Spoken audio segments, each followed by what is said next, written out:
अस्सलामुअलैकुम, आप देख रहे हैं पाकिस्तान टुनाइट। मैं हूं सैयद समर अब्बास।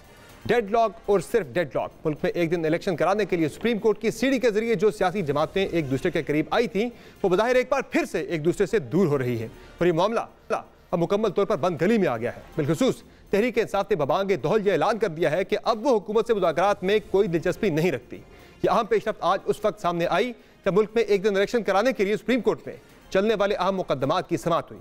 इस अहम समाअत की तफसील आगे बयान करते हैं, जहां पहले तहरीक इंसाफ के वाइस चेयरमैन शाह महमूद कुरैशी ने यह मौक़िफ़ रखा कि उनकी जमात अब मजीद मुज़ाकरात नहीं चाहती और फिर अदालत के बाहर भी उन्होंने हुकूमत के तर्ज अमल को मुतकब्बराना और इन्हिराफ पर मबनी किया और कहा कि हुकूमत मुज़ाकरात से इनकारी जाहिर कर रही है।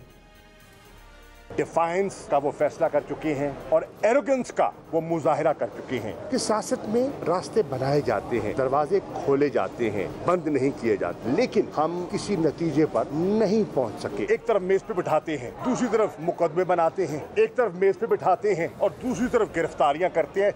कुरैशी का यह गिला जायज़ भी दिख रहा है क्योंकि पाकिस्तान तहरीक इंसाफ के दीगर रहनुमाओं के खिलाफ भी गिरफ्तारियों और मुकदमात के अलावा कायदीन इमरान खान के गिर्द भी कानूनी घेरा तंग से तंग किया जा रहा है और आज इस्लामाबाद की सेशन अदालत ने तोशाखाना केस में इमरान खान पर फर्द जुर्म आयद करने के लिए उनको 10 मई को तलब कर लिया है। दूसरी जानिब हुकूमत का मौक़िफ़ भी बज़ाहिर साफ चुपती भी नहीं, सामने भी नहीं आती जैसा है। बिलखुसूस मुस्लिम लीग नून के मौक़िफ़ में सरेआम तज़ाद पाया जाता है। कायद मुस्लिम लीग मियां नवाज शरीफ से लेकर अक्सर लीगी रहनुमा तहरीक इंसाफ से मुज़ाकरात की मुखालिफ हैं, तहम सुप्रीम कोर्ट में मुस्लिम लीग नून के मौक़िफ़ में नरमी भी दिखती है और मुज़ाकरात के लिए रजामंदी भी।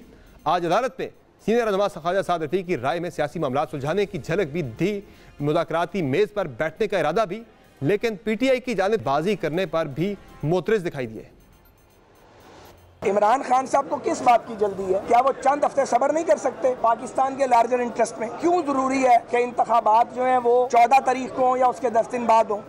इस तनाज़े में सबसे अहम फरीक आला अदलिया ही है, जिसके लिए ये सूरत हाल दिन ब दिन पेचीदा होती जा रही है। एक तरफ हुकूमत है जो सुप्रीम कोर्ट से शाकी दिख रही है और बज़ाहिर अदलिया को दबाव में लेने के दर पे है, जिसकी एक मिसाल आज ही सेनेट में भी सामने आई जब सुप्रीम कोर्ट फैसलों और ऑर्डर्स पर नजरसानी बिल मंजूर हो गया। इसके तहत 184(3) के फैसले पर 60 दिन के अंदर अपील हो सकती है। पुराने फैसलों पर भी अपील को हक मिल गया है और नजरसानी को अपील में तब्दील कर दिया गया है।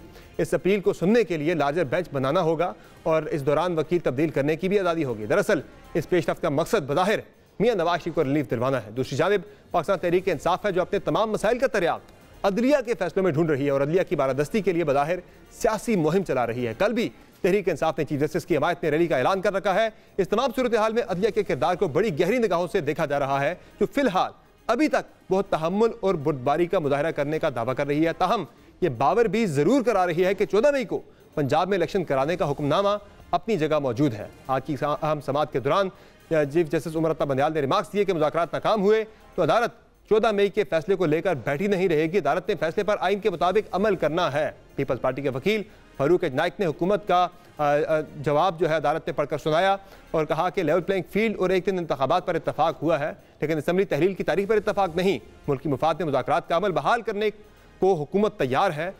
हर हाल में इसी साल एक दिन इलेक्शन होने चाहिए। फारूक नाइक के बकौल सिंध और बलूचिस्तान असम्बली क़बल अज़ वक्त तहलील पर आमादा नहीं। मुज़ाकरात में कामयाबी चंद रोज़ में नहीं हो सकती, इसलिए मजीद वक्त दरकार है। चीफ जस्टिस ने रिमार्क्स दिए कि हुकूमती जवाब में IMF मुआहदे पर जोर दिया गया है, लेकिन अदलिया में इशूज़ आइनी है, सियासी नहीं, और सियासी मामला अदालत सियासी जमातों पर छोड़ती है। चीफ जस्टिस ने रिमार्क्स दिए कि 90 रोज़ में इंतखाबात कराने पर अदालत फैसला दे चुकी है और उन्होंने ये भी कहा कि अदालत ने अपने फैसले पर आइन के मुताबिक अमल करवाना है हर सूरत में। ये उन्होंने बावर कराया दोबारा से और उन्होंने ये भी कहा कि आइन के मुताबिक अपने फैसले पर अमल कराने के लिए हर सूरत में वो आइन का इस्तेमाल कर सकते हैं। चीफ जस्टिस ने रिमार्क्स दिए कि इस सारी सूरत हाल में जस्टिस अतर मिनल्ला ने असम्बलियाँ बहाल करने का नुक्ता उठाया था, लेकिन हुकूमत उनकी दिलचस्पी ही नहीं थी। हुकूमत अदालती अहकामात पर अमल दरामद करने की पाबंद है। अदालत तहम्मुल का मुजाहरा कर रही है, लेकिन इसे हमारी कमजोरी ना समझा जाए। कानून पर अमल दरामद के लिए कुर्बानियों से दरेग नहीं करेंगे। PTI के वकील बैरिस्टर अली जफर ने मौक़िफ़ दिया कि अदालत अपने हुक्म पर अमल दरामद करवाते हुए फैसला निपटा दे। इस दौरान लीगी रहनुमा ख्वाजा साद रफीक ने कहा कि इदारों और सियासी जमातों में अदम एतमाद बहुत गहरा होता चला जा रहा है। हमारे साथ 2017 से नाइंसाफ़ी हो रही है और कई माह से 63 वाला नजरसानी केस भी ज़ेर इल्तवा है, जिस पर चीफ जस्टिस ने कहा रिमार्क देते हुए कहा कि 63 वाली नजरसानी दरखास्त जो है वो जल्द समाअत के लिए मुकर्रर हो रही है। अटॉर्नी जनरल को आगाह कर दिया गया है। ये मामला कैसे आगे बढ़ेगा और क्या हुकूमत वाक़तन मुज़ाकरात में भी संजीदा नहीं थी, जिसकी वजह से तहरीक इंसाफ बिल्कुल दिल बर्दाश्त हो, क्या वो मुज़ाकरात मज़ीद नहीं करना चाहती हुकूमत के साथ, और ये मामला कैसे इंतखाबात आगे बढ़ेगा। एक दिन इंतखाबात के बात करेंगे। हमें प्रोग्राम में पहले से मैं ज्वाइन किया है जनाब शाह हकान बाजी साहब, मुस्लिम लीग नवाज के सीनियर रहनुमा हैं और साबिक़ वज़ीर-ए-आज़म हैं।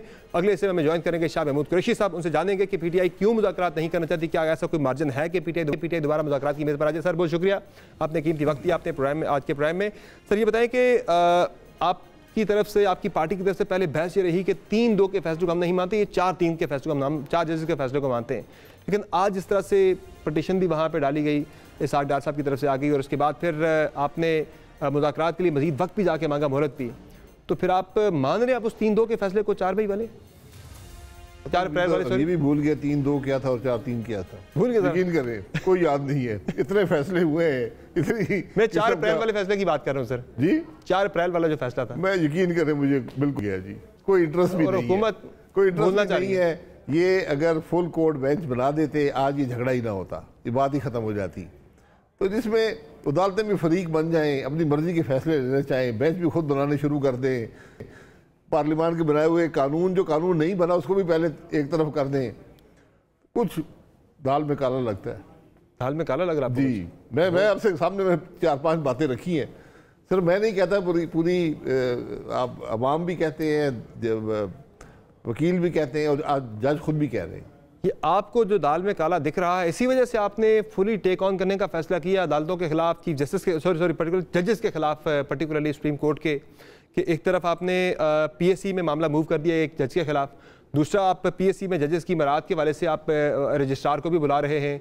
तो ये सारी चीज़ें जो चल रही हैं, ये फिर इसीलिए फैसला हुआ सारा? नहीं, मैं उसके हक में नहीं हूँ। जो PSC की अपनी एक अथॉरिटी है, वो कर सकते हैं, लेकिन मैं उसके हक में नहीं हूँ। लेकिन मैं इस बात के हक में हूँ कि जिस आदमी ने असेंबली से, कौमी असेंबली से रिकॉर्ड मांगा है, उसको बुलाकर पूछना चाहिए कौमी असेंबली को कि आपने किस कानून के तहत मांगा और क्यों मांगा है, क्योंकि ये सॉवरेनिटी का मसला है असेंबली का, उसमें कोई गुंजाइश नहीं है।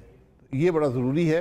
बाकी रिकॉर्ड तो सर पहले भी मांगा जाता रहा है। मियां नवाज शरीफ साहब की जो स्पीच थी उसका भी मांगा गया था रिकॉर्ड, उस वक्त भी दिया भी गया था। नहीं, और उससे पहले 18वीं तरमीम के वाले से भी रिकॉर्ड मांगा गया था और दिया भी गया था। ये पहली मतलब तो नहीं गलत दिया है। ये हाउस की प्रॉपर्टी है, ये फैसला हाउस करेगा, हाउस सॉवरन है, किसी का मातहत नहीं है। ये जो माजी में गलतियाँ हुई हैं, आज मैंने ये स्पीकर साहब को कहा था कि आप हाउस से पूछें कि मुझसे फलाने आदमी ने रिकॉर्ड मांगा है, तो फिर हम आपको जवाब देंगे कि देना है या नहीं देना। ये हमारी मलकियत है, ये स्पीकर साहब खुद फैसला नहीं कर सकते। वैसे हाउस की सैंक्टिटी की आप सर ज़्यादा बात करते हैं। मौजूदा जो हाउस बैठा है, जो मौजूदा जो पार्लियामेंट बैठी है, असेंबली, नेशनल असेंबली की मैं बात कर रहा हूँ, ये तो मरहून मिन्नत थी इसी बेंच के जजेस के फैसले की मरहून मिन्नत था कि उन्होंने जब इस हाउस के, उस वक्त आपके नज़दीक भी था कि इस हाउस के वकार को बरकरार रखा कि इमरान खान साहब ने तो तहलील कर दिया था असेंबली को, इन्होंने बहाल किया, गैर आईनी तौर पर किया था ना। अदालतें इसीलिए होती हैं, और जिस शख्स ने किया था वो जो वहाँ पर बैठे हुए थे, जिन्होंने आइन तोड़ा और ना होने दिया वोटिंग, वो सुप्रीम कोर्ट के स्टे पर 4 साल से वहाँ बैठा हुआ था, तो कुछ जिम्मेदारी उनकी ज़्यादा बन गई थी। और दूसरी बात ये है कि अगर ये काम भी सुप्रीम कोर्ट नहीं करेगा तो फिर कैसे मामला आगे चलेगा, फिर तो कोई भी जहाँ कर सके। इसीलिए मैं कहता हूँ कि इबहाम नहीं होना चाहिए फैसलों में, उस पर कोई उंगली नहीं उठनी चाहिए, और जब उंगली उठ जाए तो फिर ज़रा एक तरफ हो जाए। जब जज पे उंगली उठ जाती है वो फिर फैसले नहीं देता, वो कहते हैं ठीक है कोई और फैसला कर दे। ये जो आपने PSC में जज को बुलाने की आप कह रहे हैं कि नहीं बुलाना चाहिए और रजिस्ट्रार को भी नहीं बुलाना चाहिए, ये आपकी असूली तौर पे आप कह रहे हैं कि नहीं होना चाहिए, या फिर PSC का मैंडेट नहीं है वो इस तरह से? नहीं, ये मेरी राय है, ये मेरी राय है कि PSC का क्या मैंडेट है ये फैसला PSC कर सकती है। मैं PSC का मेंबर नहीं हूँ, लेकिन सीनियर पार्लियामेंटेरियन है, सीनियर पार्लियामेंटेरियन PSC का मेंबर नहीं है। आप समझते हैं फंक्शनिंग को? मैंने इसीलिए मैंने कहा ना कि ये इख्तियार आपके पास हो भी तो इस काम में नहीं पड़ना चाहिए। अगर कोई एहसासों का मसला है तो FBR पता कर ले, क्योंकि जो जुडिशरी है वो इस्तिस्ना उसको हासिल है नैब से, तो नैब नहीं कर सकता, तो FBR कर सकती है, FIA कर सकती है। ऐसे मामलात में अगर कोई ऐसे एहसासें हैं जिनका जवाब नहीं दे पाए कोई जज साहब, तो फिर उन पे ये बनता है। और वैसे भी जुडिशरी का में बैठने का तकाजा होता है कि आप पे कोई इस किस्म का इल्ज़ाम ना हो, जो बातें हुई हैं तो वो खुद ही क्लैरिफाई कर ले तो बेहतर है। रजिस्ट्रार को भी नहीं बुलाना चाहिए जो जजेस की मरात और बाकी चीज़ें मांगी गई हैं उनसे कि आप आके पेश सारी तफसीलात शेयर करें? जजेस की मुराद का जहाँ तक मुझे इल्म है ये जज खुद तय करते हैं, ये इसमें हुकूमत का अमल दखल शायद अब नहीं है, पहले हुआ करता था, अब शायद वो खुद तय करना शुरू कर दिए, खुद मुख्तार इस मामले में हो गए, जिसकी समझ भी मुझे नहीं। पार्लियामान का काम नहीं सर ये तय करना, पार्लियामान नहीं करती है, पार्लियामान का काम है मेरा ख्याल हुकूमत किया करती है और ये सारा उसमें अमल दखल जरूर होता है लेकिन ज़्यादा मेजॉरिटी मुझे याद नहीं है, लेकिन वो वक्त के साथ उन्होंने काफ़ी उसमें खुद ही तब्दीलियाँ करनी शुरू कर दी। अच्छा सर, मुझे बताइए प्लान क्या है गवर्नमेंट का? चूँकि आज पाकिस्तान तहरीक इंसाफ की तरफ से भी अदालत के अंदर भी कह दिया गया और बाहर भी कहा गया शाह महमूद कुरैशी की तरफ से कि हुकूमत की तरफ से जो ये जो मुज़ाकरात वाली जो एक कोशिश थी, ये सारा ये ताख़ीरी हरबे हैं, वो इंतखाबात में किसी सूरत भी नहीं जाना चाहते। ये सिर्फ शाह महमूद कुरैशी नहीं कह रहे बल्कि ये एक फैक्ट भी है कि गवर्नमेंट फिलहाल इंतखाबात में जाने की पोजीशन में नहीं है, वो जाना चाह भी नहीं रही है। करना क्या चाह रहे सर आप इस मामले को आगे यानी कि इल्तवा में डाल के? कुछ इस तरह की सर सुनगुन भी है कि जुलाई में अर्ली इलेक्शन करवा दिया जाए सदर मुमलिकत का, ऐसी कोई सर कोई तजवीज़ है? ये बिल्कुल नई बात मैंने सुनी है। सुनी इस्लामाबाद में हर बात सुनता हूँ, बस इस्लामाबाद में चल रही है, मैं आपसे कंफर्मेशन लेना चाह रहा हूँ कि ऐसी कोई चीज़ है सर? यही बात है कि सदर का इलेक्शन भी आ गया, सदर कैसे होगा? आज जो सदर पाकिस्तान तहरीक इंसाफ का बैठ के आपको टफ टाइम दे रहा है, तो कल को आपका अगर आपके वज़ीर आज़म ने मतलब सदर ही आपका बन जाता कल को, तो वो चलने नहीं देगा अगले 5 साल इनको। कोई क्या देता है, अपनी साख को भी मुतासर कर रहे हैं, इदारे की साख भी मुतासर हो रही है, कभी बिल पे साइन नहीं करते, कभी कहीं और तमाशे शुरू कर देते हैं, ये चीज़ें नहीं करनी चाहिए। आज आपकी पार्टी का प्रेसिडेंट होता वो भी यही काम करता जो आरिफ अलवी साहब कर रहे हैं? मेरा नहीं ख्याल, हमारे ममनून साहब थे, उन्होंने पूरी ताउन किया जब PTI की हुकूमत आई, उन्होंने ओथ भी लिया, सब कुछ लिया, हालांकि बड़ा दबाव था कि ना करें, इस्तीफ़ा दे दें, पर उन्होंने किया।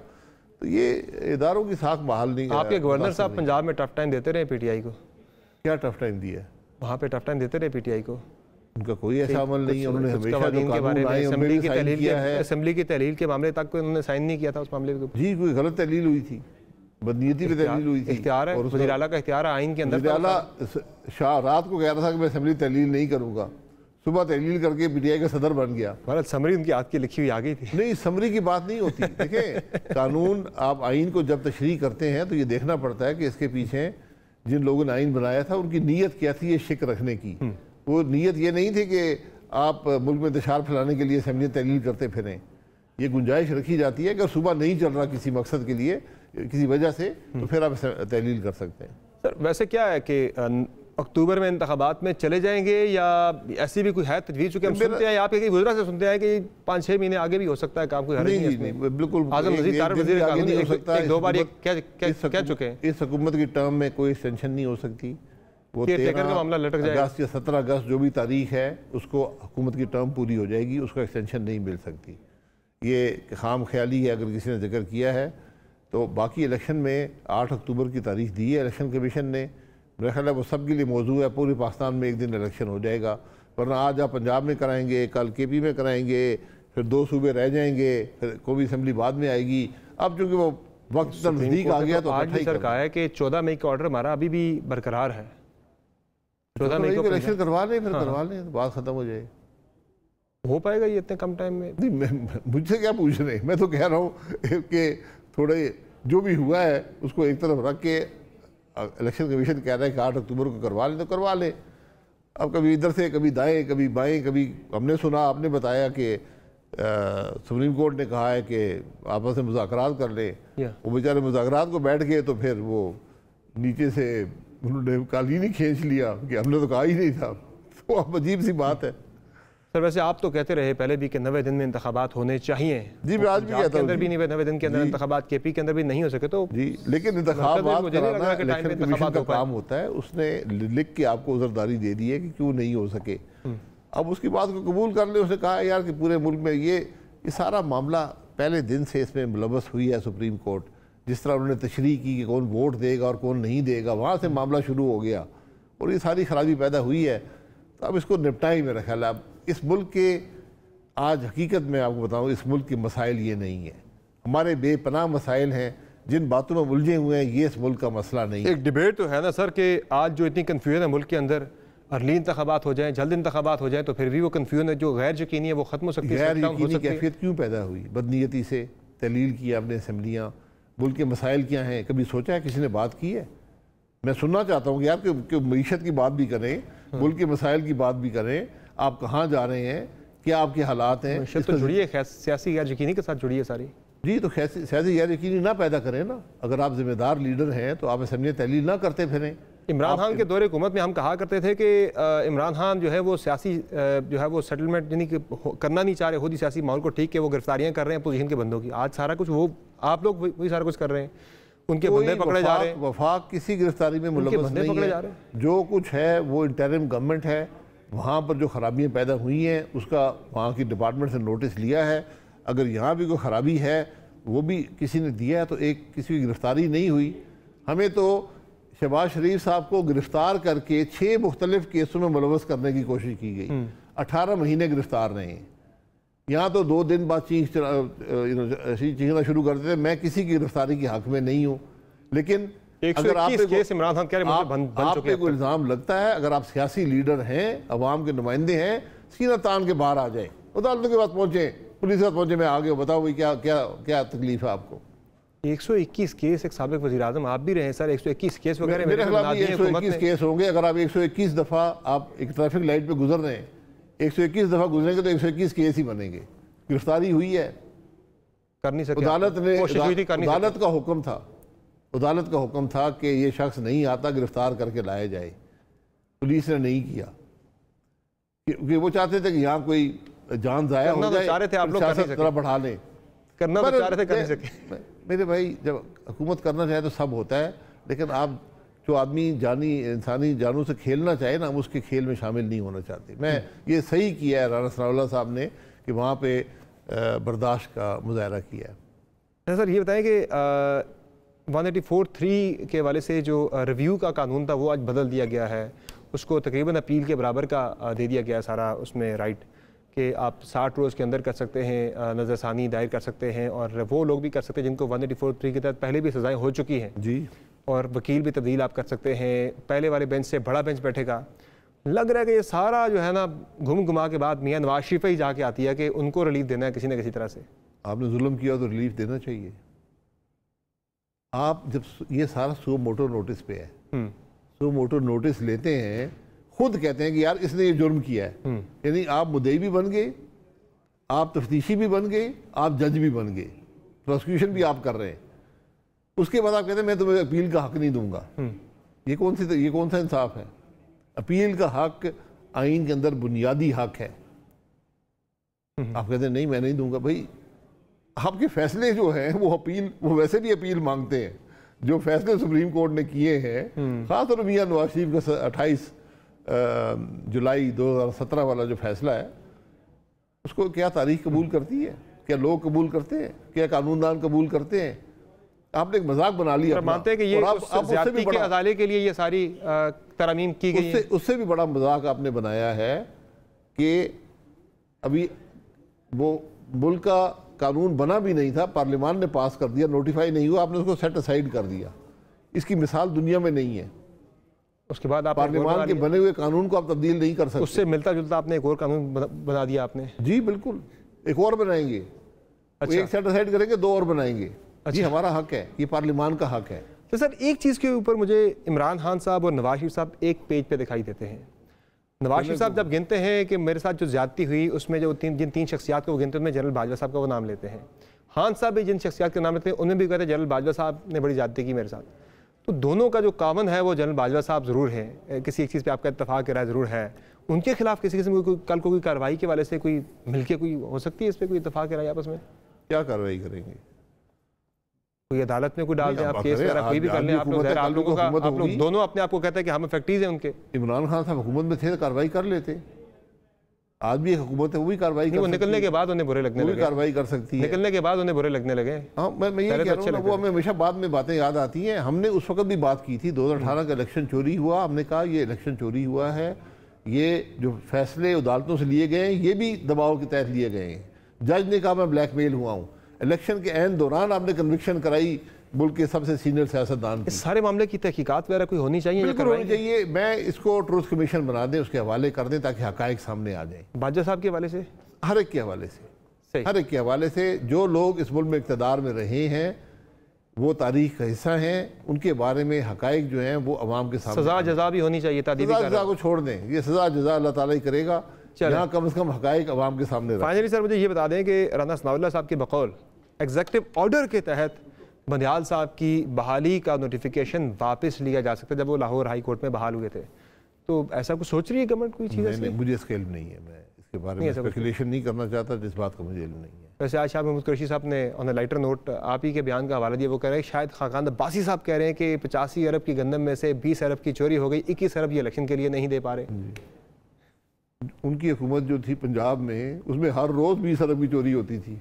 अच्छा, वहाँ पे 10-10 करोड़ की पोस्टें बिकती थी महकमे खुराक की। जिस महकमे की पोस्टें 10-10 करोड़ में बिकें और स्कूल टीचर लगे रहे, फूड कंट्रोलर बड़े बड़े ज़िलों के, वो मैं उस चोरी की, मैं निज़ाम की चोरी की बात कर रहा हूँ। शाह महमूद साहब की हुकूमत में सबसे ज़्यादा चोरी थी पंजाब के अंदर, उससे पहले भी रही है, आज भी है। मैं यही कहता हूँ इस निज़ाम को दुरुस्त करें।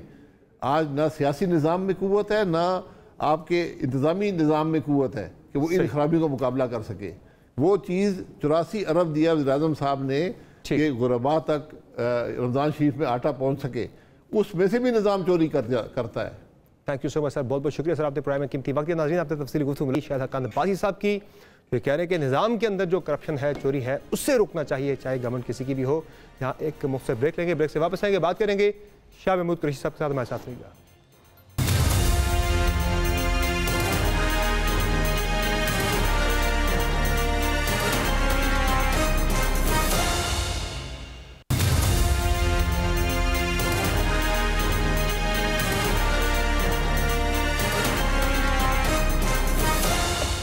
Welcome back. नाज़रीन, प्रोग्राम में हमें ज्वाइन किया है पाकिस्तान तहरीक इंसाफ के वाइस चेयरमैन शाह महमूद कुरैशी साहब ने, जिन्होंने आज सुप्रीम कोर्ट में बड़ा क्लियरली कह दिया कि हुकूमत के साथ अब मुज़ाकरात नहीं होंगे। शाह साहब बहुत शुक्रिया, आपने प्रोग्राम में अपना कीमती वक्त दिया। सर ये बताएं कि आज आपने सुप्रीम कोर्ट में बड़ा वाज़ेह कह दिया, दो टोक अल्फाज में कह दिया कि हुकूमत के साथ अब मुज़ाकरात नहीं होंगे चूँकि हुकूमत संजीदा नहीं है। क्या ये हतमी फैसला है पाकिस्तान तहरीक इंसाफ के अब कोई मुज़ाकरात नहीं होंगे गवर्नमेंट के साथ, या अभी भी गुंजाइश मौजूद है बातचीत की? देखिए हमने पूरी कोशिश की कि हम किसी नतीजे पे पहुँचें। हमने 3 नशिस्तें की, हमने अंदर वक्फा दिया 3 दिन का ताकि ये अपनी जमातों से मशावरत कर लें। हमने सुबह का टाइम रात के वक्त उसको तब्दील किया। सुबह जो हमें 11 बजे मिलना था, हमने रात के 9 बजे मिले ताकि मज़ीद मशावरत कर सकें। आज भी आपने अदालत में देखा, उनके पास कोई नई चीज़ नहीं थी, वही पुरानी बातों को वो दोहरा रहे थे जिस पर वो पहले कई दफ़ा बात कर चुके, और सुप्रीम कोर्ट ने उनको मोहलत भी दी, उनको टाइम भी दिया, और टाइम भी उनकी दरख्वास्त पे दिया। यके बाद दीगर वो आए कि हमें मोहलत दी जाए, हम किसी नतीजे पे पहुंचना चाहते हैं। लेकिन उन्होंने कहा कि आप कानून की बात कीजिए, सियासत नहीं करना। अदालत में सियासत नहीं हो सकती, अदालत में कानून और आइन के मुताबिक बात हो सकती है। हमने उनकी हर बात तस्लीम की। वो कह रहे थे कि एक दिन इंतखाबात करवाए जाएं, हमने आमादगी ज़ाहिर कर दी। वो चाहते थे केयर टेकर सेटअप के तहत इंतखाबात करवाए जाएं, हमने आमादगी ज़ाहिर कर दी। वो कहते थे कि नताइज की यकीन दहानी करवाएं कि नतीजा जो निकलेगा आप कबूल करेंगे, हमने कहा इन राइटिंग देने को तैयार हैं। हमने कहा था हम सुप्रीम कोर्ट में इन राइटिंग दे देंगे ताकि वो इम्प्लीमेंटेशन को इंश्योर कर सके। ठीक, हमने हद्दुल वसा कोशिश की, लेकिन वो अभी भी कि जी वक्त दे दें। देखें, वो आज अपना CMA दाखिल करते हैं, CMA पे समर जी सिर्फ एक दस्तखत है इसाक डार का, बाकी किधर है? जब उनसे बात करें वो कहते हैं जी हम नहीं कर सकते, हमें अपने कोलिशन पार्टनर्स को आमादा करना है। तो ये जो आपने CMA दाखिल किया है, इस CMA पे बाकी कोलिशन पार्टनर्स के दस्तखत क्यों नहीं? पीपल्स पार्टी कहाँ है, बाकी जमातें कहाँ हैं? उनके दस्तखत ही नहीं करवा सके आप। क्या जाहिर हो रहा है? जाहिर हो रहा है कि PDM अलायंस के अंदर रब्त नहीं है। इनमें यकसुई नहीं है, ये वक्त गुजार रही हैं, ये वक्त गेन करने की कोशिश कर रही हैं। और हमने पहले तय किया था कि हमने इन मुज़ाकरात को डिलेइंग टैक्टिक के तौर पर इस्तेमाल नहीं करना।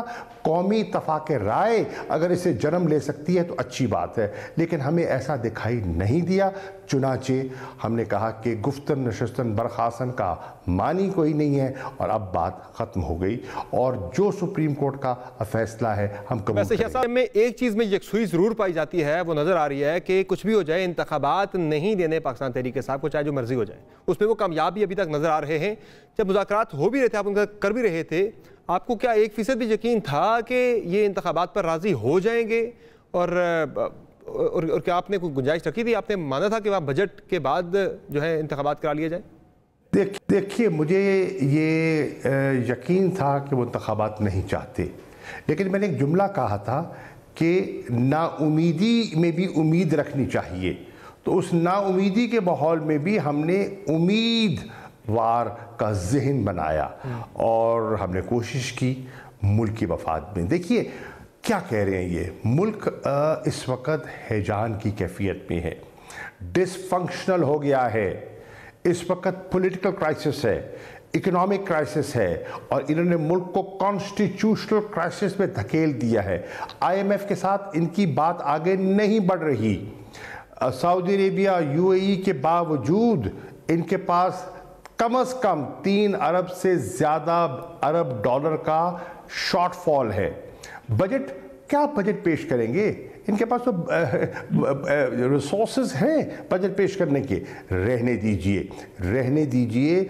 IMF के साथ आपकी बात तय नहीं हुई, बजट आप पेश कर रहे हैं। उस बजट को किसने कबूल करना है जब इंटरनेशनल फाइनेंशियल इंस्टीट्यूशंस तस्लीम ही नहीं करेंगे? क्या दुरुस्त है कि मुज़ाकरात में बजट के बाद आप इलेक्शन पर राजी हो गए थे? राना सलाउल्लाह साहब ने दावा किया है। ये उनकी ख्वाहिश है ना, ये उनकी ख्वाहिश थी। बजट पेश करने दें, ये उनकी ख्वाहिश थी। ट्रेड पॉलिसी देने दें, ये उनकी ख्वाहिश थी। कोई ज़रूरी तो नहीं है कि हम उसकी ख्वाहिश पे मुत्तफिक हो। हमने तो उनकी कई ख्वाहिशात पूरी की हैं, एक हाथ वो भी कर लें। आपने क्या फील किया, आपकी असेसमेंट क्या है कि ये इंतखाबात में ताख़ीर जो करना चाह रहे हैं? एक तो ज़ाहिर है पॉपुलैरिटी का मामला है, वो इंतखाबात में इसलिए नहीं जाना चाह रहे। इसके अलावा जो अहदाफ हैं कि जुलाई में सदारती इंतखाबात कबल अज़ वक्त करवा दिए जाए या किसी और कानून साजी का, या इमरान खान की नाअहली का इंतजार हो रहा है? अर्ज़ ये है समर, वो हर वो चीज़ करना चाह रहे हैं जिससे कि इंतखाबात से वो ताख़ीर हासिल कर ले। इंतखाबात की उनकी नीयत न थी न है।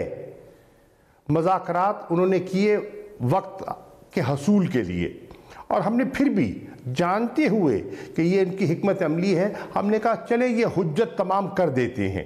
हमने वो हुज्जत भी तमाम की। आपने देखा कि मुज़ाकरात के दौरान गिरफ्तारियां हुई, मुज़ाकरात के दौरान परवेज़ इलाही के घर पे छापा मारा गया, मुज़ाकरात के दौरान मुराद सईद पर एक नया मुकदमा कायम हुआ, मुज़ाकरात के दौरान अली अमीन गंडापुर को जब ज़मानत हो भी गई तो रिहाई नहीं मिली। तो ये सब कुछ मुज़ाकरात के दौरान हो रहा था। मुज़ाकरात के बाद क्या होना है वो तो बात की बात है। हुकूमत की मुद्दत पूरी होने के वाले से या हुकूमत के खात्मे तक के लिए आप कितनी टाइम तक की रिलैक्सेशन गवर्नमेंट को देने को तैयार थे अगर इंतखाबात एक ही दिन हो जाएं? ये है, हमने तो जो उनको टाइम फ्रेम दिया था उस टाइम फ्रेम के तहत जुलाई के अंदर इंतखाबात मुमकिन थे। एक दिन हो सकते थे, केयर टेकर सेटअप के साथ हो सकते थे और नताइज की कबूलियत का अश्योरेंस थी। अब इससे अच्छा पैकेज क्या मिल सकता था? मुझे बताइए ना, इससे बेहतर पैकेज क्या लेके जा सकते थे? हमने मुल्क के मफाद में आम शहरी, देखिए इस वक्त मुल्क में पॉलिटिकल इंस्टेबिलिटी है। इकोनॉमिक स्टेबिलिटी कैसे आ सकती है? इकोनॉमिक स्टेबिलिटी तो आ ही नहीं सकती जब मुल्क में पॉलिटिकल इंस्टेबिलिटी हो। आपने देखा कि गोवा में जयशंकर का क्या रवैया था बिलावल के साथ? हाथ तक नहीं मिलाते वो आपसे। मकसद कहने का है जब घर के मामला दुरुस्त ना हो ना तो बाहर आपकी कोई वक़्त नहीं होती, कोई आपको वजन नहीं देता। वो कहते हैं घर में तो इंतशार है बाहर। साहब, आप भी पाकिस्तान के वज़ीर ख़ारजा रहे, आपको ज़्यादा मालूम है कि इंडिया के अंदरूनी मामलात भी ऐसे हैं कि जब वो इलेक्शन ईयर में दाखिल हो रहे हैं वो पाकिस्तान के साथ गर्मजोशी नहीं दिखा सकते किसी भी किस्म के ताल्लुकात में। और दूसरा, बिलावल भुट्टो जरदारी का जो दौरा था, शायद आप भी इससे इत्तफाक करेंगे कि ये दौरा इंडिया के लिए नहीं था बल्कि ये SCO के फोरम की इंपॉर्टेंस की वजह से वो वहाँ पे गए।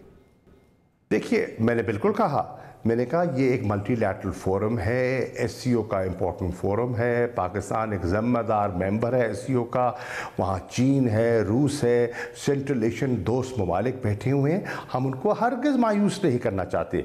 लेकिन अगर एक अपॉर्चुनिटी थी तो उस अपॉर्चुनिटी को अवेल होना चाहिए था, वो नहीं हो सकी। उन्होंने बिल्कुल झटक के रख दिया कि जी बायलैटरल तो हो ही नहीं सकती। भाई बायलैटरल आप एक मुलाकात तो कर लेते ऑन द साइडलाइंस, ना मसला बात करते, ना कहते कि आप मिलके इतना ही कह देते बिलावल को कि अभी माहौल नहीं है, हम मकबूजा कश्मीर पर बात नहीं कर सकते, हमारे अपनी मकामी सूरत हाल को एक्सप्लेन कर देते, मुलाकात तो कर लेते। पाकिस्तान के वजीर खारजा जो 12 साल के बाद गया दिल्ली, अपना हिंदुस्तान की सरजमीन पर पाँव रखा, 12 साल के बाद आप जाते हैं और वो आपके साथ बैठने को तैयार नहीं है, इनकार कर देते। कुछ ना होता, इकरार ना होता, कम से कम एक कर्टसी तो शो होती कि साइड लाइन पे बैठे हैं, थोड़ी सी बात हुई है माहौल के बारे में, चलिए उन मौजूआत पे बात कर लेते जिस पर हमारा इख्तलाफ ही नहीं है, क्लाइमेट पे बात कर लेते, सही है, एनवायरनमेंट पे बात कर लेते, कुछ तो करते। लेकिन उन्होंने बिल्कुल, जो मैं कहता हूं जो बेतौकीरी हुई है वो नहीं है। और अगर यही कुछ होना था तो फिर ये बिलावल यहाँ से बैठ के वीडियो लिंक के जरिए भी खिताब कर सकते थे, एक लिखी हुई तकरीर ही करनी थी ना, वो तकरीर तो यहाँ से बैठ के भी हो जाती। जैसे आपको पता है कोविड के ज़माने में अक़वाम मुत्तहिदा के इजलास होते रहे हैं, वर्चुअल होते रहे हैं, इंटरनेशनल समिट्स होते रहे हैं, वर्चुअल होते रहे हैं, तो ये कम से कम कश्मीरी मायूस भी ना होते और SCO की जो है हमारा जो एहतराम है उस फोरम के लिए। आपने पूरा एक सभी अगला करना है बिलावल भुट्टो जरदारी के दौरा भारत के बारे से। अब आप दोबारा सियासत की बात करते हैं। आपने कहा कि आप मान गए थे इंतखाबात के जो दिन भी तय होंगे उसमें कोई भी इफ एंड बट्स अभी नहीं होंगे और उसके नतीजे को माना जाएगा। तो क्या ये सिकंदर सुल्तान राजा के होते हुए भी आप इंतखाबात पे राजी हो गए थे? हमारे पास चॉइस नहीं है भाई। इलेक्शन कमीशन के सामने हम गए, हमने उनसे मुलाकातें भी की, हमने उस जो ट्रस्ट डेफिसिट है उसको मीट करने की कोशिश भी की, लेकिन इलेक्शन कमीशन ने, अब देखिए फ़र्ज़ कीजिए, आप लीजिए, इलेक्शन कमीशन ने अब रिव्यू पिटिशन डाल दी है। यही इलेक्शन कमीशन इस सुप्रीम कोर्ट के फैसले को तस्लीम करता है, तस्लीम करके शेड्यूल इशू करता है, शेड्यूल करके दरखास्तें लेता है, दरखास्तों की जांच पड़ताल करवाता है, ROs की तैनाती करता है, ट्रेनिंग के प्रोग्राम को आगे करता है, पोलिंग स्कीम को फाइनलाइज करता है, फाइनल कैंडिडेट्स की लिस्ट आवेजा करता है, जो इलेक्शन सिंबल्स हैं उनकी अलॉटमेंट करता है, और फिर कल कहता है कि नहीं हम रिव्यू डाल रहे हैं, और सुप्रीम कोर्ट को तो अख्तियार ही नहीं था डेट डालने का। भाई सुप्रीम कोर्ट के पास अख्तियार नहीं था तो आप पहले सो रहे थे, आपने सब कुछ तस्लीम कैसे कर लिया, और तस्लीम करके फिर आज उससे आप फिर कैसे गए एक्सपोज हो गए। वैसे शाह साहब, चंद हफ्ते पहले ही आपने मुलाकात की थी chief election commissioner Sikandar Sultan Raja के साथ, आप और असद उमर गए थे मुलाकात के लिए, बड़ा अच्छा जैसा था आपका ये मुलाकात करना। उसमें आपने मेरी मालूमात के मुताबिक वहाँ पर माजरत भी की थी कि हमारा जो रवैया, PTI का रवैया जो आपके साथ है, तो अब जो आप जो बातें बयान कर रहे हैं इलेक्शन कमीशन के बारे से, इसके बाद चूँकि वो आपकी तवक्कुआत पे पूरा नहीं उतरा, आप रिग्रेट करते हैं कि आपको वहाँ पे चीफ इलेक्शन कमिश्नर के सामने माजरत नहीं करनी चाहिए थी अपने रवैये पर? नहीं, बिल्कुल भी नहीं। मैं समझता हूँ कि हम नेक नियति से गए थे, हमने इलेक्शन कमीशन के सामने अपना मौक़िफ़ रखा, हमने उनसे मुलाकात की और बड़ी अच्छी मुलाकात थी। By the way, let me reiterate, chief election commissioner और जितने उनके मेंबरान से हमारी गुफ्तगू हुई, बहुत मुनासिब, अच्छा लबो लहजा था, अच्छा माहौल था, कॉर्डियल मुलाकात हुई, और उन्होंने जो बातें की वो बड़ी मुनासिब थी। लगता है कि उन बातों पर वो शायद अब उन पर अमल पैरा होने से उन्हें कुछ मुश्किलात का सामना करना पड़े। कल से आप लोग सुप्रीम कोर्ट ऑफ पाकिस्तान के चीफ जस्टिस के लिए रैलीज निकाल रहे हैं, उनके साथ इज़हार यकजहती के लिए हर हफ्ते आप रैली निकालेंगे, पहले हुकूमत कह रही है कि ये तहरीक इंसाफ के साथ कोई जो है जुडिशल इस्टेब्लिशमेंट जो है उन्हें सपोर्ट कर रही है, तो आप तो एक और मौका नहीं दे रहे गवर्नमेंट को कि वो मजीद इस बात को तनकीद का निशाना बनाए कि ये नेक्सस है कोई सुप्रीम कोर्ट और पीटीआई के दरमियान? कह दे,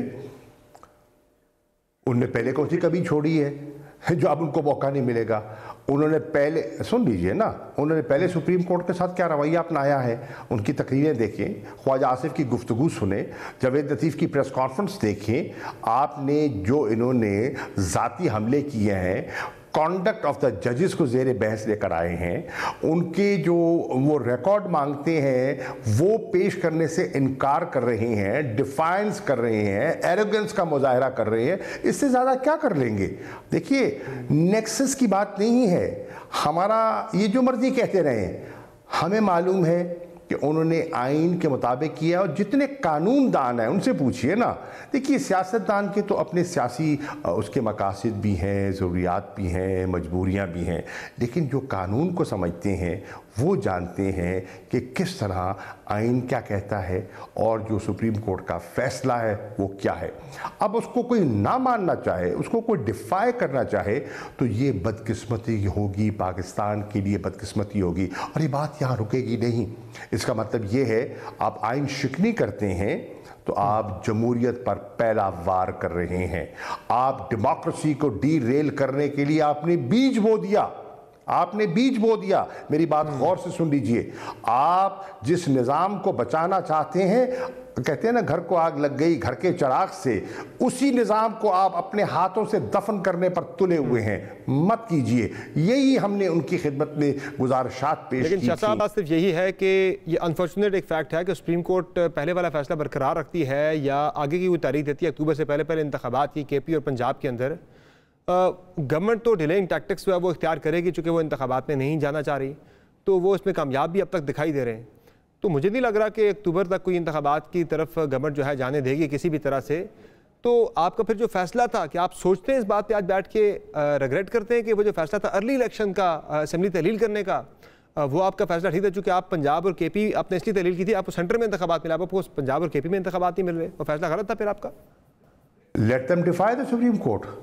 अगर वो डिफाई करना चाहते हैं तो करें डिफाई, वो करें ना डिफाइंस, फिर हम बताएंगे हम जो कर सकते हैं हम करेंगे। हम आइन के साथ खड़े होंगे, हम कानून के साथ खड़े होंगे, हम जो कर सकते हैं पाकिस्तान की पब्लिक ओपिनियन को मोबिलाइज करेंगे। हमने कल उसकी तरफ उसका आगाज़ किया है। पूरे पाकिस्तान में, लाहौर में, रावलपिंडी में, इस्लामाबाद में, पेशावर में रैलीज होंगी। पाकिस्तान की हर शहर में, कस्बे में, यूनियन काउंसिल्स में इजहार यकजहती होगा। किसके साथ? आइन के साथ। किसके साथ? सुप्रीम कोर्ट के साथ। किसके साथ? चीफ जस्टिस के साथ। हम बहुत बड़ा दानिश्वरों का तबका, वकला का तबका हमारे साथ हम कलाम होगा।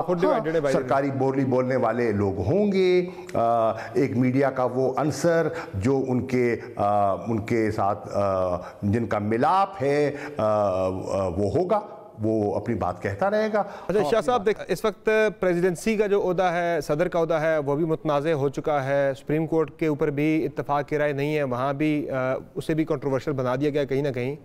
तो इस्टेब्लिशमेंट के वाले से पीटीआई की पॉलिसी जो है ब्लो हॉट ब्लो कोल्ड, तो क्या अभी भी आपको एक्सपेक्ट कर रहे हैं, इम्कान ऐसा कोई है भी कि इस्टेब्लिशमेंट जो है यहाँ पे कोई रोल प्ले करे, कोई सॉफ्ट इंटरवेंशन हो, आप लोगों को बिठाए और कोई मामला को बेहतरी की तरफ लेके जाए? एक्सपेक्ट कर रहे हैं? बात सुनिए, देखिए, समर बी रियलिस्टिक। किसके साथ टॉक्स करे? नवाज शरीफ ने रात फिर कहा है कि वो तो 3-2 का फैसला मानते ही नहीं है। जब वो फैसला ही नहीं मानते तो फिर इस अदालत के सामने आए क्यों? जब वो फैसला ही नहीं मानते इन 3 जजेस का और वो उस लार्जर बेंच का 3-2 का, तो फिर इन्होंने यहां सीएमए क्यों फाइल किया? अगर वो फैसला ही नहीं मानते तो फिर इन्होंने उनसे मुज़ाकरात की मोहलत क्यों मांग रहे हैं? आज भी मांगी उनने, क्यों मांग रहे हैं? ये तजादात है ना। या तो उनको आप तस्लीम करें या उनको आप डिफाई करें। ये क्या है? ना सामने आते हैं, ना साफ छुपते हैं, ना सामने आते हैं, ना डिफाइंस कर रहे हैं, ना तस्लीम कर रहे हैं, और पूरे मुल्क को इन्होंने जैम करके रख दिया है, डिसफंक्शनल करके रख दिया है। सर, मेरा एस्टेब्लिशमेंट के बारे में था, फौज के बारे में था कि आप उनसे कोई एक्सपेक्ट कर रहे हैं, उनका कोई रोल के वो यहाँ रोल प्ले करे, सबको बैठाएं आपस में, चूंकि बैठना तो खुद चाहिए, लेकिन अनफॉर्चुनेटली जब नहीं बैठते तो फिर उन्हें रोल प्ले करना पड़ता है कोई ना कोई। देखिए, उनको अब देखिए, हमने जो करना था हमने कर दिया। हमने उनके मुतालबा तस्लीम कर दिए। अब असेंबली की डिसोल्यूशन हमारे इख्तियार में तो नहीं है ना, असेंबली की डिसोल्यूशन तो उनके इख्तियार में है ना।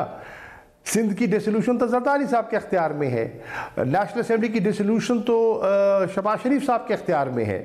ये फैसला तो उनने करना है, हम तो नहीं कर सकते। इस तरह से तो मुझे लग रहा है कि अक्टूबर के बाद भी मुझे लग रहा है कि जिस तरह से गवर्नमेंट डिफाई कर रही है फैसलों को, वो डिलेइंग टैक्टिक्स में बड़ी कामयाब तरीके से आगे बढ़ रही है, आपको इंतखाबात नहीं दे रही जो कि आपको चाहिए था, आपकी ज़रूरत थी, तो वो तो फिर मुझे लग रहा है अक्टूबर से भी आगे 5-6 महीने के लिए लटका देंगे मामले को, इंतखाबात नहीं होने देंगे।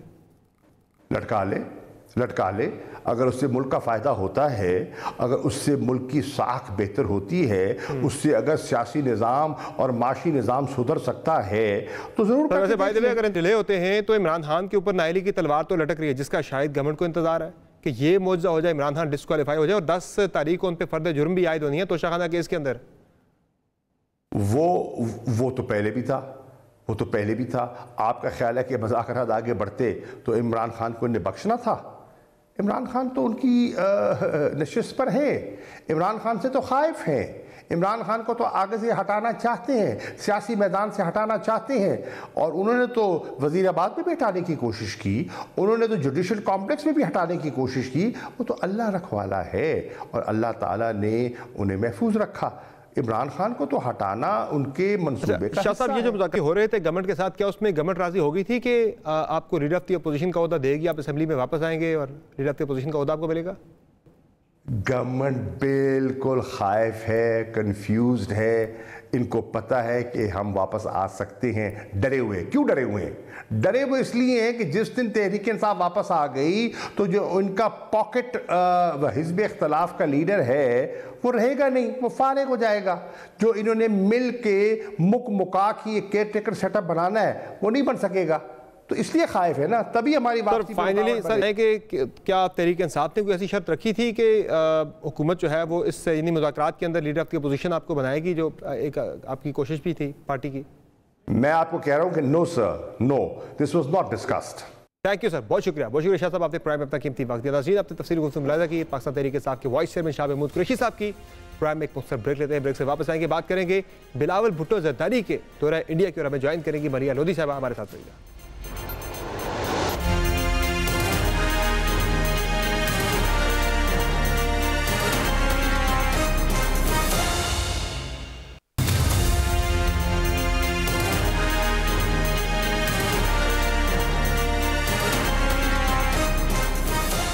Welcome back. और अब बात हो जाए ख़ारजा अमूर से मुतल्लिक। एक तरफ बिलावल भुट्टो ज़रदारी का दौरा भारत है कि जिस पे पाकिस्तान के अंदर तनकीद ये हो रही है कि बिलावल भुट्टो ज़रदारी को नहीं जाना चाहिए था, वीडियो लिंक पे खिताब कर लेते, और उनकी तकरीर के हवाले से भी कंटेंट पे कुछ तनकीद पाकिस्तान तहरीक इंसाफ की तरफ से हो रही है कि कश्मीर का नाम लिए बगैर उन्होंने वहाँ पर बात की। और दूसरा, पाकिस्तान में एक बड़ी इंपॉर्टेंट हैपनिंग हो रही है, ट्राईपार्टाइट एक मीटिंग हो रही है यहाँ पे पाकिस्तान, चाइना और अफगानिस्तान के बारे से, कैसे पाकिस्तान क्या फ़ायदा उठा सकता है, बात करेंगे अक़वाम मुत्तहिदा में पाकिस्तान के साबिक़ मंदूब मरिया लोधी साहिबा से।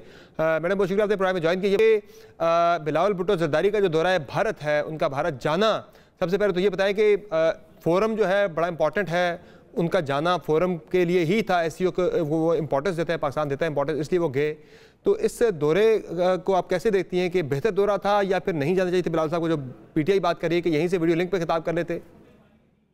मेरा ख्याल है वजीर खारजा का वहाँ जाना दुरुस्त था, इसलिए कि एससीओ आपको मालूम है पाकिस्तान के लिए बहुत ही अहम एक खित्ते का इदारा है, तंजीम है, और उसमें पाकिस्तान की शमूलियत ज़रूरी थी इन पर्सन। और मैं समझती हूँ उनकी जो तकरीर थी वहाँ उस पे जो उन्होंने नुक्ते उठाए वो अहम थे। और फिर उन्होंने जो अपनी प्रेस कॉन्फ्रेंस की उसमें उन्होंने पाकिस्तान का जो असूली मौक़िफ़ है मकबूजा कश्मीर पे वो दोहराया, रीइटरेट किया।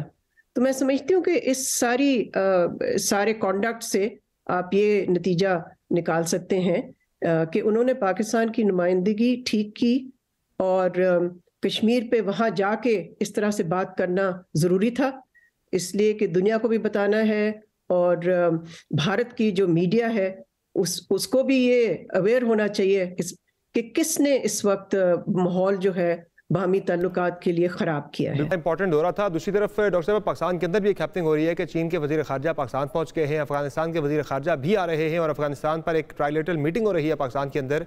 इस पे आप क्या समझती हैं कि पाकिस्तान कोई फ़ायदा उठा सकता है इस मुलाकात से? पाकिस्तान के लिए कितनी इंपॉर्टेंट होगी कि चाइना की मौजूदगी में बातचीत हो अफगानिस्तान के साथ, चूँकि अफगानिस्तान से दहशतगर्दी पाकिस्तान के अंदर जो हालिया हो रही है, पाकिस्तान कैसे फ़ायदा उठा सकता है इससे? देखिए ना, ये जो आ रहे हैं चीन के वजीर खारजा और अफगानिस्तान के, एक उसका पहलू तो ये है कि ट्राईपार्टाइट मीटिंग होगी कि 3 ममालिक के दरमियान, पाकिस्तान, अफगानिस्तान और चाइना, और दूसरा इसका पहलू ये है कि वो बायलैटरल मीटिंग्स होंगी चीन और पाकिस्तान के दरमियान और अफगानिस्तान के मिनिस्टर और पाकिस्तान के दरमियान। तो जाहिर है जहां तक चीन का ताल्लुक है, ये चीन के नए फॉरेन मिनिस्टर हैं, ये इनका पहला दौरा है पाकिस्तान का एज फॉरेन मिनिस्टर।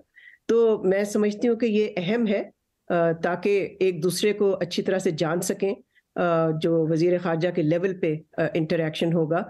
लेकिन जहां तक अफगानिस्तान का ताल्लुक है, आपने दुरुस्त फरमाया कि इस वक्त जो पाकिस्तान फेस कर रहा है एक सिक्योरिटी चैलेंज, वो टीटीपी से है, जो कि अभी भी बेस्ड है अफगानिस्तान में। तो मैं समझती हूँ कि ये मौका होगा फॉरेन मिनिस्टर, हमारे फॉरेन मिनिस्टर के लिए, कि वो 2 टोक अल्फाजों में अपने अफगानिस्तान के वजीर खारजा से बात करें इस इशू पे। इससे पहले भी आपको मालूम है डिफेंस मिनिस्टर जा चुके हैं काबुल, उनके साथ DGI भी गए थे इसी इशू पे बात करने के लिए। लेकिन जहां तक मैंने देखा है, उस इशू पे हमें तालिबान की तरफ से कोई इस तरह के ताउन का हमें नहीं इस तरह से इशारा मिला जिससे कि ये जो क्रॉस बॉर्डर अटैक्स हैं इनका खात्मा हो सके। तो ये एक अहम दौरा है, ये पहली मुलाकात होगी बल्कि between foreign minister and the Afghan foreign minister. So let's see कि इसका क्या नतीजा निकलता है। डॉक्टर साहब, आप चूँकि अमेरिका में रही भी हैं, ये बताएं कि पाकिस्तान तहरीक के साथ जब इक़्तिदार से निकाली गई तो बड़ी तकरीरें हुई अमेरिका के खिलाफ। आजकल अमेरिका के साथ ताल्लुकात को ठीक करने के लिए बड़ी लॉबिंग कर रहे हैं, यहाँ तक इकनॉमिक प्लान तक को शेयर करें अमेरिका के साथ। पाकिस्तान में बड़ा एक तासुर है कि अमेरिका का बड़ा अमल दखल होता है पाकिस्तान की सियासत के अंदर, किसने आना है किसने नहीं आना। क्या समझती हैं आप, वाक़ईतन ऐसा होता है? देखिए, माजी में शायद होता हो, लेकिन अब तो अमेरिका का क्या असर रसूख रह गया है पाकिस्तान पे। एक तो हमारे ताल्लुकात ही अब बहुत मुख्तलिफ हैं। उस ज़माने में तो अफगानिस्तान की वजह से जाहिर है हमारे जो बायलैटरल रिलेशंस थे वो एक डिफरेंट लेवल पे थे। तो मैं समझती हूँ कि हमारे मुल्क में लोगों को आदत है कि अमेरिका का इन्फ्लुएंस जो है वो एग्जैजरेट करते हैं। यहाँ जो भी कुछ होता है पाकिस्तान में, वो पाकिस्तान में ही डिटरमिन होता है। सही कौन सियासत में आगे जाता है या पीछे जाता है, ये पाकिस्तान की अवाम डिटरमिन करती है, ये अमेरिका नहीं डिटरमिन करता और ना ही वो कर सकता है। तो अगर कोई ये सोचता है कि इससे उनके चांसेस बेहतर हो जाएंगे, तो मैं समझती हूँ कि बहुत बड़ी गलत फहमी। और मैं नहीं समझती कि PTI कोई इस तरह की चीज़ कर रहे हैं, वो लॉबिंग कर रहे हैं।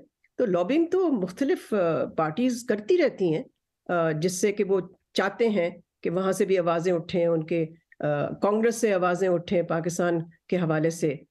तो उसमें तो मैं नहीं कोई हरज समझती, लेकिन ये कहना कि जी वो डिटर्मिन करेंगे एक आउटकम, पॉलिटिकल आउटकम पाकिस्तान में, ये दुरुस्त नहीं है। ये माजी में मुझे नहीं पता कभी हुआ है या नहीं हुआ, लेकिन अब तो सवाल ही नहीं पैदा होता कि उनकी इस तरह की इन्फ्लुएंस या पार है कि वो आउटकम डिटर्मिन कर सके। मैं माज़ खाऊं, हमारे प्रोग्राम का टाइम खत्म हो गया। आज नाज़रीन, आज में इतना ही, इजाज़त दीजिए। खुदा हाफ़िज़।